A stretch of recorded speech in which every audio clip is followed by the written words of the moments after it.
Handloom saris అనగానే గుర్తుకొచ్చేవి Savitri handlooms. ఇప్పుడు జూబ్లీహిల్స్ లో గొప్ప ప్రారంభం. నమస్తే, నేను Keshav. Welcome to Suman TV.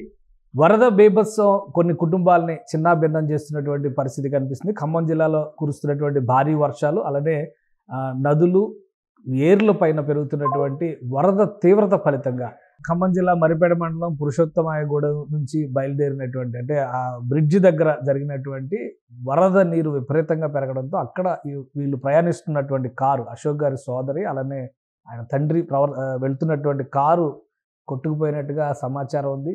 వాళ్ళు చివరిసారిగా బంధువులతో మాట్లాడేటప్పుడు ఆల్మోస్ట్ పీకల వరకు నీళ్లు వచ్చేసింది, వరద నీరు వచ్చేసింది అని భయంతో ఆందోళనతో ఈ సమాచారం ఇచ్చారు. ఆ తర్వాత ఫోన్లు స్విచ్ ఆఫ్ అయిపోయినాయి, కారు కూడా కనిపించడం లేదు, వారు ఏమయ్యారు అనేటువంటి విషయం పైన ఇప్పుడు సర్వత్రా ఉత్కంఠ నెలకొంది. కుటుంబంలో అందరిలో కూడా ఒక ఆందోళన నెలకొంది. హైదరాబాద్ శంషాబాద్ రావాలి, శంషాబాద్ విమానాశ్రయానికి వెళ్ళేటువంటి ప్రయత్నంలో భాగంగా వీళ్ళు సొంత ఊరి నుంచి బయలుదేరారు. అయితే ఈలోగా ఈ భారీ వర్షం, వరదల రూపంలో వచ్చినటువంటి విపత్తు వారు ఏమయ్యారు అనేటువంటి విషయం తెలియకుండా ఒక గందరగోళ స్థితిలోకి నెట్టేసింది. అలానే కుటుంబ సభ్యులు కూడా తీవ్ర ఆందోళనతో ఉన్నారు. ఈ కారు ఎక్కడ ఉంది, ఒకవేళ వాళ్ళు సురక్షిత ప్రాంతానికి చేరుకోవాలని వాళ్ళు ప్రార్థిస్తున్నటువంటి పరిస్థితి. ఎందుకంటే చివరిలో ఫోన్ కాల్ వచ్చినటువంటి సందర్భాన్ని బట్టి చూస్తే కనుక ఏదో ప్రమాదంలో చిక్కుకున్నారనేటువంటి అనుమానాలు ఉన్నాయి. అయితే సురక్షితంగా వాళ్ళు బయటపడాలనేటువంటి విషయాన్ని మనస్ఫూర్తిగా కోరుకుంటున్నారు. వీళ్ళలో అంటే పురుషోత్తమాయగూడ ఆకే వారు ఉధృతంగా ప్రవహిస్తుంది. ఆ వాగు దాటేటువంటి క్రమంలోనే వీరి కారు అదుపు తప్పినట్టుగా భావిస్తున్నారు. తండ్రి కూతురు అదే కారులో ఉన్నారు. ఆ కారులో ఉన్నారు కాబట్టే ఫోన్ చేసేటువంటి సందర్భంలో జరిగిన సంఘటన వాళ్ళు వివరించారు. సో అశోక్ ఏం జరిగింది అనేది చెప్తారు. అశోక్ గారు, ఏం జరిగింది, మీకు ఉన్నటువంటి ఫైనల్ ఇన్ఫర్మేషన్, మీతో ఎప్పుడు మాట్లాడారు, ఏం జరిగింది, దీనికి సంబంధించి చెప్పండి. హైదరాబాద్ వెళ్తున్నారు. అయితే పురుషోత్తమాయగూడెం కాడ ఆఖరి వాగు ఫ్లో అవుతుంది. నైట్ 4:30కి కాల్ చేసి ఇట్లా స్టక్ అయింది కారు ఓకే అనుకుంటా కాల్ చేశారు. ఇక మేము అందరం బయలుదేరినాం, పోలీసులకు ఇన్ఫార్మ్ చేసినాం. మళ్ళా 5 o'clock కూడా మాకు కాల్ వచ్చింది. అంటే కార్లో ఇద్దరే ఉన్నారా, మీ ఫాదర్? ఇద్దరే, మా నాన్న మా చెల్లెలు. ఓకే, ఇద్దరు ఉన్నారు. ఇక వెంటనే మేము పోలీసులకు కాల్ చేసినాం, రెస్క్యూ టీమ్ ని పంపించామన్నాం, చాపర్స్ పంపించమన్నాం. అంటే వాళ్ళు మాట్లాడేది మాట్లాడండి చివరిలో, అంటే కారు స్టక్ అయిపోయిందన్నారా లేదంటే కార్ స్టక్ అయింది. ఇంకా దగ్గర మాకు తెలిసిన ఊళ్ళో ఉంటే వాళ్ళకి ఇన్ఫార్మ్ చేసినాము. ఓకే ఓకే, వాళ్ళకి కాల్ చేసిన ఇలా స్టక్ అయిపోయిందని. ఇంకా ఆ తర్వాత ఏమైంది సరిగ్గా తెలియదు. వెళ్ళారా, ఎవరైనా వెళ్ళారా, మీ వాళ్ళు కానీ మీ కుటుంబ సభ్యులు కానీ వెళ్ళే పరిస్థితి ఉంది? అందరం మేము ఇక్కడనే ఉన్నాం, కానీ దగ్గరికి వెళ్ళడానికి లేదు. పోలీసులు కూడా ఇక్కడ ఎవరు కనిపిస్తలేరు, అందరికి ఇన్ఫార్మ్ చేసినాం. ఓకే, రెస్క్యూ టీమ్ కూడా రాలేదు. యంత్రాంగం, లోకల్ సిఐలు కానీ లోకల్ ఎస్ఐలు కానీ ఎవరు? ఎస్ఐ గారు అందరితో మాట్లాడినాం. సో రెస్క్యూ ఆపరేషన్స్ ఎవరు చూస్తున్నారు, వాళ్ళతో ఎవరితో కాంటాక్ట్ లో ఉన్నారా? చేస్తున్నాం అనుకుంటున్నా అంటున్నారు. సో అధికారులు ఎవరు ఏం సమాధానం ఇవ్వటం లేదా? మరి ఆల్మోస్ట్ ఇప్పుడు 5-6 గంటలు గడిచింది, తెల్లవారుజామున జరిగినటువంటి ఘటన, అధికారులు ఏం సమాధానం చెప్పడం లేదా మీకు? లేదండి ఇప్పటిదాకా లేదు. లోకల్ గా ఎవరైనా లీడర్స్ కానీ ప్రజాప్రతినిధులు కానీ వీళ్ళెవరు కూడా అక్కడ ఆ రేవు దగ్గర జరిగినటువంటి ఇన్సిడెంట్ దగ్గర? అశోక్ గారు చాలా టెన్షన్ లో ఉన్నారు. ఎందుకంటే జరిగినటువంటి ఘటన, నోనావత్ మోతీలాల్ అలానే నోనావత్ అశ్విని ఇద్దరు వారి కుటుంబ సభ్యులు, ఒకరు సోదరి మరొకరు ఆయన తండ్రి, కారులో వెళ్ళేటువంటి క్రమంలో తెల్లవారుజామున భారీ వర్షంలో ఈ రేవులోకి వెళ్ళేటువంటి ప్రయత్నం, అంటే ఒక రకంగా ఇక్కడ జరిగినటువంటి భారీ వరద ఫలితంగా ఇరుక్కుపోయినటువంటి పరిస్థితి. ఆకేరు వాగు ప్రభావం చూస్తే కనుక రైల్వే కట్టలు కూడా కొట్టుకుపోయినాయి అనేటువంటి సమాచారం అందుతోంది. సో ఈ కారు మిస్సింగ్. ఇప్పుడు ప్రస్తుతం సురక్షితంగా ఉండాలనేటువంటి ప్రార్థనలు చేస్తున్నారు వాళ్ళ కుటుంబ సభ్యులు. అయితే వైరా ఎమ్మెల్యే రామదాస్ నాయక్ గారు మనతో అందుబాటులో ఉన్నారు. రామదాస్ నాయక్ గారు, నమస్కారం. నమస్తే సార్, ఈ సంఘటన ఏంటి? తండ్రి కుమార్తె కారులో మిస్ అయ్యారు, వాళ్ళ కుటుంబం ఆందోళన చెందుతుంది, దాదాపు 5-6 గంటలు గడుస్తుంది, అసలు ఎలాంటి అప్డేట్స్ రాలేదు, అధికారులు కూడా ఏం స్పందించలేదు అంటున్నారు కుటుంబ సభ్యులు. మీకున్న సమాచారం ఏంటి?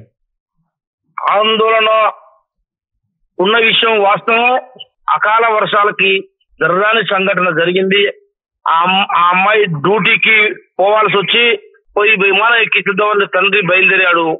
ఉప్పెనలా వాగొచ్చి మీద పడది, కారు కొట్టుకొని పోయింది. చాలా బాధాకరం. నేను కూడా అక్కడ జిల్లా కలెక్టర్ తోని, ఎంపీ గారితోని, ఎమ్మెల్యే గారితోని, తదితర యంత్రాంగంతో మాట్లాడుతూనే ఉన్నా. భగవంతుడు వాళ్ళకి క్షమాభిక్ష పెట్టాలని కోరుకుంటున్నా. ప్రాణాలతో బయటపడాలని వేడుకుంటున్నా. ఆందోళన ఉన్న విషయం వాస్తవం. ఈ వర్షాల కారణంగా ఇబ్బందికరమైన పరిస్థితి ఏర్పడ్డది. ఇంత భారీ వర్షాలు 2 రోజులుగా హై అలర్ట్స్ ఉన్నాయి. వాతావరణ శాఖ హెచ్చరిస్తుంది, స్థానిక యంత్రాంగం కానీ. ఎందుకంటే నిన్నంతా విజయవాడ పరిసర ప్రాంతాల్లో పడినటువంటి వర్షపాతం ఇదంతా మనం చూసాం. ఎవరో అలర్ట్ చేయలేదా, హెచ్చరించలేదా? వాగులోకి వెళ్ళేటువంటి క్రమంలో అంటే అమ్మాయి సెలవు పెట్టి రాలేదు, రైట్, వెళ్ళిపోవచ్చు అని అనుకున్న ఉద్దేశంతో పోయారు వాళ్ళు. కానీ దురదృష్టవశాత్తు ఈ భారీ వర్షం వచ్చి ఆ వాగు ఉత్తరగా ఒకేసారి వస్తుందని వాళ్ళు గ్రహించలే. తెల్లవారలేదు. ఆ మస్క చీకట్లో సంఘటన జరిగింది. దురదృష్టకరం.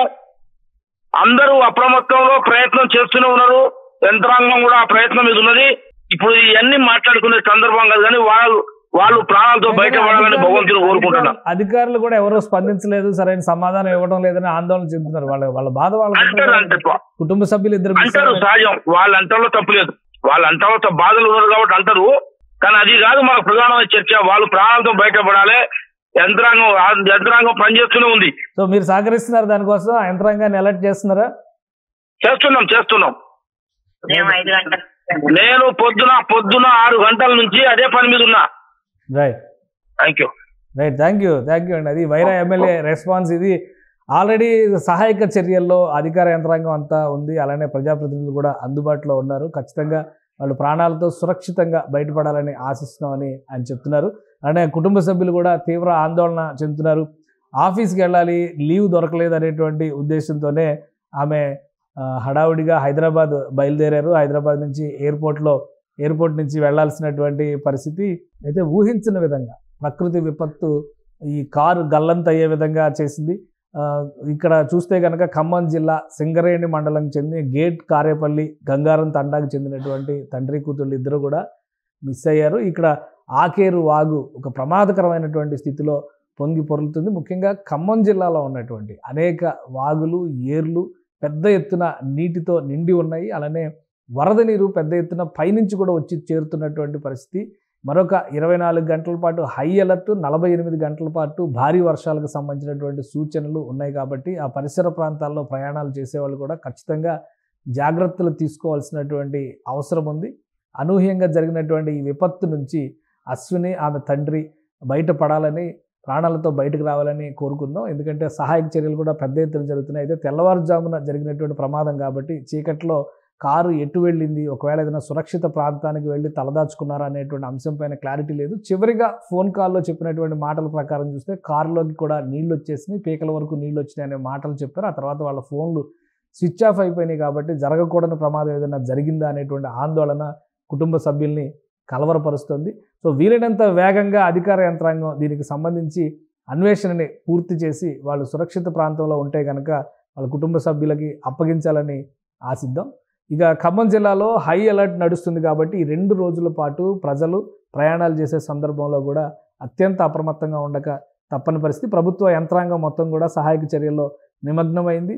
ఉప ముఖ్యమంత్రి భట్టి విక్రమార్కతో పాటు ప్రజాప్రతినిధులు అందరూ కూడా అక్కడ సహాయక చర్యల్లో పాలు పంచుకుంటున్నటువంటి దృశ్యాల్ని మనం చూసాం. కాబట్టి అప్రమత్తత ద్వారా మాత్రమే నష్టాన్ని నివారించే అవకాశం ఉంటుంది. కానీ ముందుకు వెళితే ప్రమాదాలను కొని తెచ్చుకునే ప్రమాదం కూడా ఉంటుంది. కాబట్టి అందరూ జాగ్రత్తగా ఉండాలని ఆశిద్దాం. సుమన్ టీవీలో మీ పర్సనల్ అండ్ బిజినెస్ ప్రమోషన్స్ కోసం కింది నెంబర్కి కాంటాక్ట్ చేయండి.